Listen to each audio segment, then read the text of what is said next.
কালো জিরা ভর্তা করব আর ভর্তার জন্য শুকনা মরিচ নিয়েছি। মরিচগুলো আমি ভালোভাবে টেলে নেব। আর মরিচগুলো আমার ভাজা অলরেডি হয়ে গেছে। এদিক দিয়ে কিছু রসুন পেঁয়াজ ছিলে নিয়ে এসেছি। সে রসুন পেঁয়াজ খুব সুন্দর করে পরিষ্কার করে আমি পরিমাপ মতো তেল দিয়ে কড়াইয়ের মধ্যে সুন্দর করে ভেজে নিয়েছি এবং কিছু কালো জিরা দিয়ে দিয়েছি যেটুকু লাগবে। আর বেশি কালো জিরা দিলে ভর্তাটা তিতো হবে, তাই বেশি দিই না, পরিমাপ মতো দিয়েছি। এখন রসুন পেঁয়াজের ভেতরে ভালোভাবে কালো জিরাটা আমি ভেজে নেব। ভাজা লক্ষ্য রাখতে হবে যেন কম না হয় এবং বেশিও না হয়। তাছাড়া কালো জিরাটা পরিমাপ মতো ভাজা হলে একটা আলাদা সেন্ট বের হয়। যাই হোক, এদিকে আমি পাটার ভিতর দিয়ে দিয়েছি মরিচগুলা আর একটু লবণ দিয়েছি।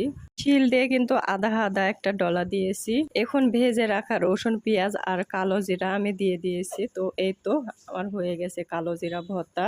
আর মরিচ ভর্তা একটু উঠিয়ে রাখছিলাম তখনই। মাঝে মাঝে মাছ মাংস দূরে রেখে মনে হয় ভর্তা দিয়ে একটু ভাত খাই। তাই খাবার টেবিলে একটু বড় আইটেমের পাশাপাশি ছোট রেসিপিগুলো রাখতে হয়।